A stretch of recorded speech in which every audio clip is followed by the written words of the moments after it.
I'm Larry Ray, President and CEO of American Manganese, Inc., listed on the TSX Venture, ticker symbol AMY, A-M-Y, with proprietary patents in the U.S., China, and South Africa. Our focus is on recycling lithium-ion batteries for electric vehicles. China recently legislated the responsibility for recycling onto their electric vehicle manufacturers and importers. For more information, please visit AmericanManganeseInc.com or phone me, Larry Ray, at 778-574-4444. You're listening to HowStreet.com radio, available online at TalkDigitalNetwork.com. Welcome to HowStreet.com radio, the online source for market opinions. Here is Jim Goddard. My guest is Mish Shedlock, editor of Mish's Global Economic Trend Analysis on MishTalk.com. Welcome back to the show, Mish. Pleasure to be back on, Jim. Why is it that it seems big government hates small business? In Canada, the Trudeau government wants to increase taxes for small business. The leaks coming out of the White House, there will be tax breaks for billionaires and corporations, but maybe none for small business. Why is it big government hates the people who create over 70% of the jobs in both countries? Oh, it's not that they hate anyone. It's the big businesses donate the most to the politicians. So it's those people who are patting the politicians' pockets that benefit the most. It's the way it works, I believe, in any system. Do you think one of the reasons is small business just doesn't have the people to lobby for tax breaks, so they don't get any? Well, that too. I mean, small business is small business by definition. You own a tiny little restaurant. You've got maybe 2 or 3 cooks and 5 or 6 servers, and that's it. That's one kind of small business. I'm a small business, Ash. I employ precisely one person myself. So I'm not seeing the specifics of this, but I've been asked to comment on it, and will do so shortly. But it's hardly surprising that I'm hearing things like what you're saying. I'm seeing them from other places. Do you think governments are so silly or so stupid they can't look at their own statistics and see how important small business is, keeping people employed on both sides of the border? They can't look on their own statistics on anything, period.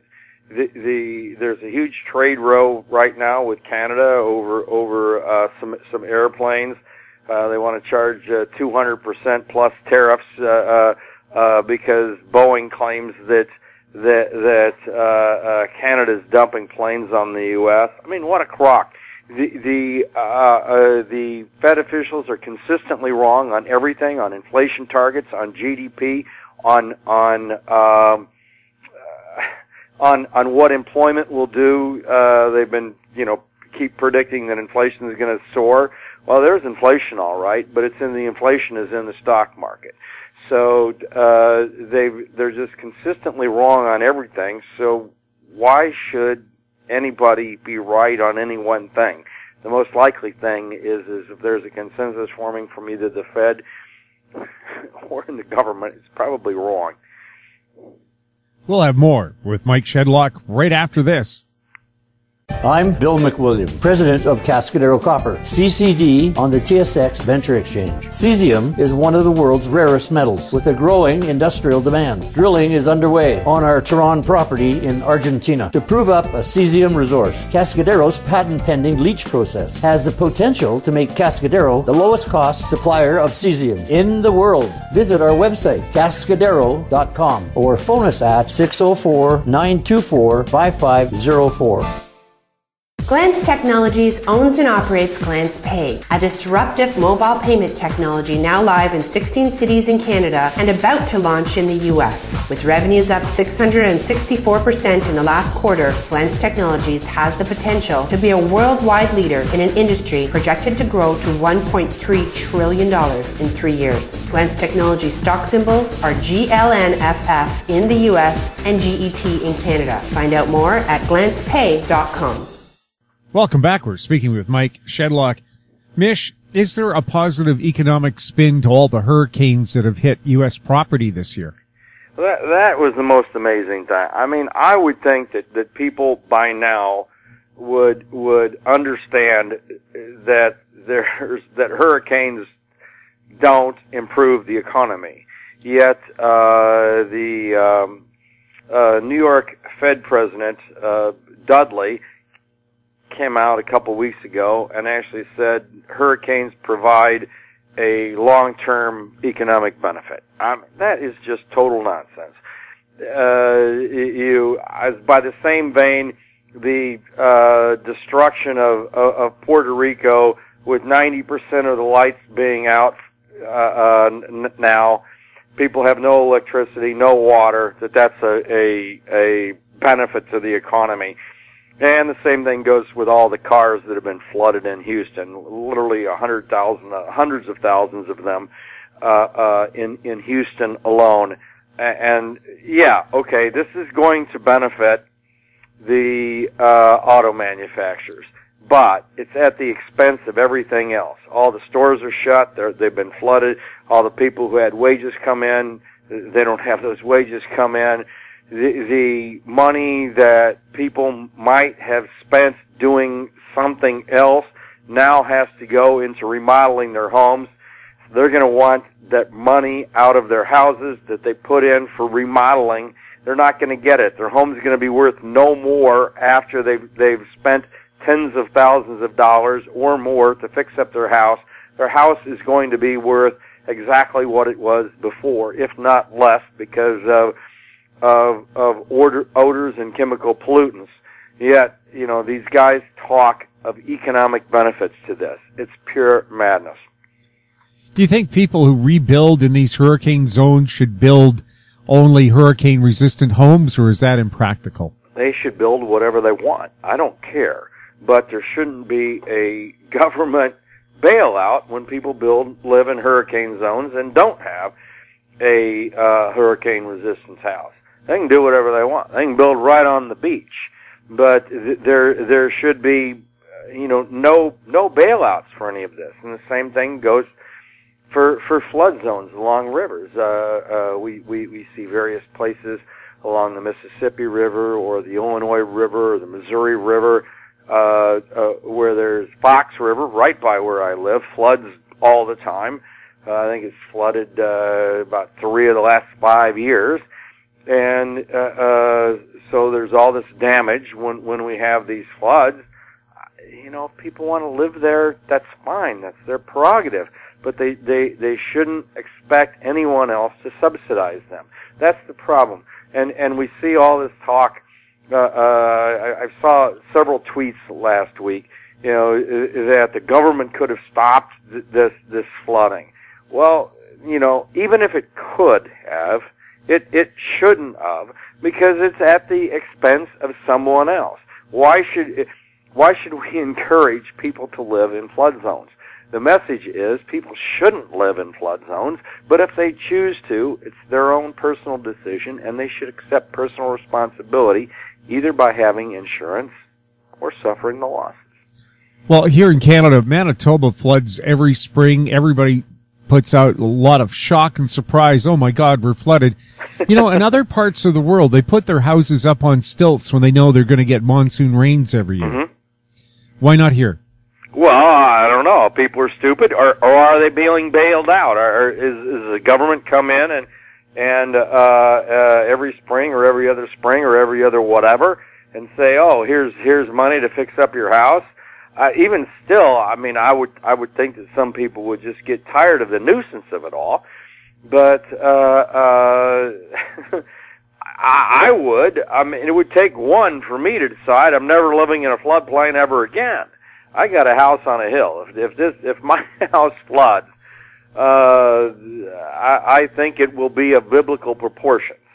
So, but that's my choice. If people choose other choices, then, well, it should be their fault. It should be, they have to live with the consequences. I mean, there's a reason why you can't get insurance for it, because it's going to happen.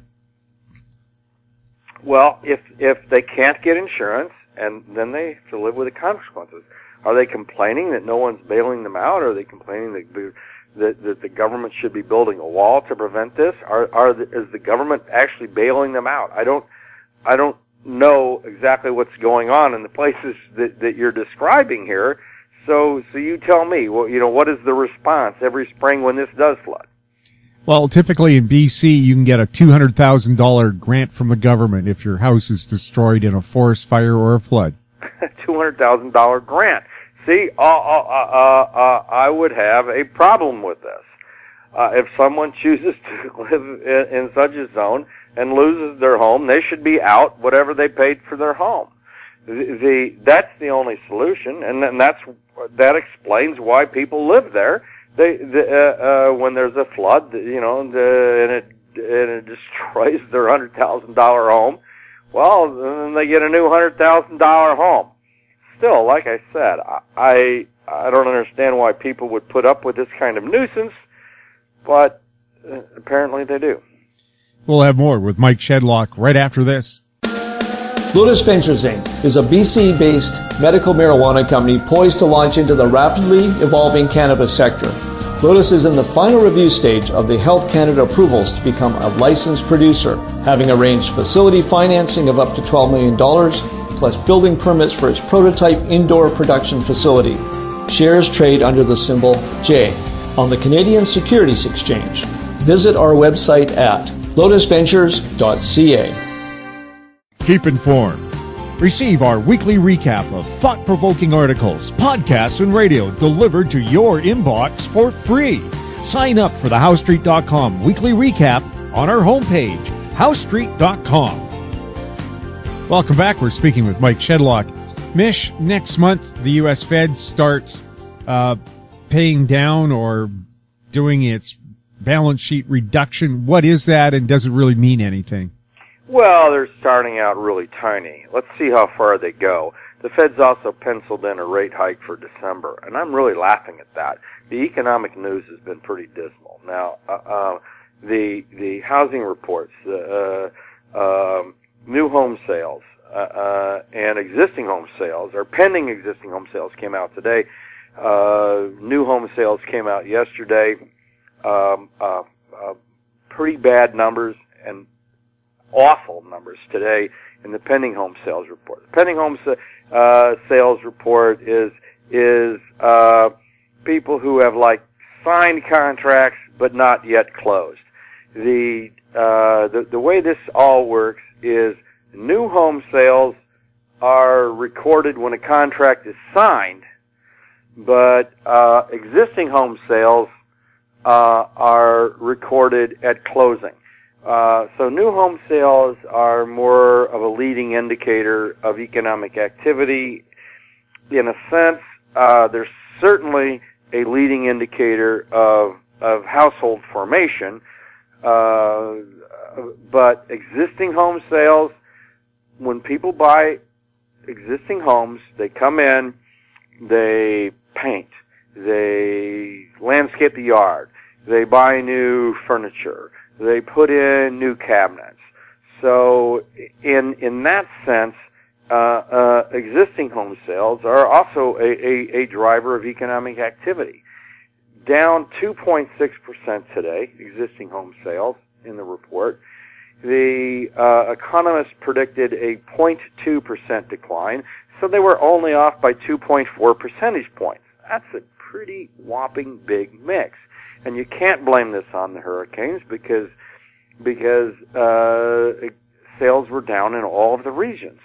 So and last month the biggest decline in existing home sales was in the South, and that is before the hurricanes hit. So we've got a clear slowdown in housing that is on top of a clear slowdown in autos that just happened to be distorted today by the hurricane effect. We had a durable goods report today, and durable goods orders were up 1.7%. 1.5 percentage points of that were autos and auto parts.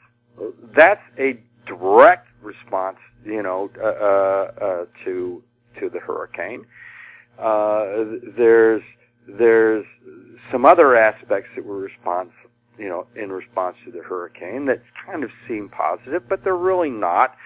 This does not begin to offset the other damages of the hurricane, of all the lost wages, of all the lost businesses at restaurants, of all the things that people otherwise might be doing with their money just to get back to even to rebuild. So there's no gain to any of this, even if it did help the auto manufacturers, which it might have. But that's going to be a very temporary gain, and people are reading way too much into the strength of today's durable goods report. I think it's going to vanish. The interest rates reacted, I'm guessing, to this. The yield spiked up, and Janet Yellen has been yapping, we're going to hike in December. Right now, the market buys all of that. Let's wait till December, because my forecast is the Fed does not hike in December. Mish, the damage to Puerto Rico to me seems almost so bad that the U.S. would be better off to just evacuate the island. Where do we put the people? I don't know. I don't know what we should do here. That truly was this is the biggest hurricane there since something like 1927, if I remember the number correctly. A massive direct hit, and then flooding. They've got a dam that threatened to break. 90% of the island is still without electricity. I saw a map the other night from Google Earth or somewhere from outer space that showed what the lights in Puerto Rico at night before and after the hurricane. The island's practically dark. There's no water for a huge percentage of the people, but where do you move them? Say, okay, let's evacuate the island. Where do we move them? Yeah, 3.4 million people. They're not easy to move. No, not easy to move at all. For something this major, I would say you can't let them starve. So you do have to send in food and water, but and you have to give them some assistance with loans. But mostly the responsibility is theirs. So maybe the U.S. should just relinquish Puerto Rico and say, you know what? You're no longer a Commonwealth. You're no longer, you're on your own. Goodbye. Actually, we should have done that, not in response to a hurricane, but we should have done that long ago. The vast majority of the population of Puerto Rico is just like, happy with the current status quo. The U.S. feeding it stuff.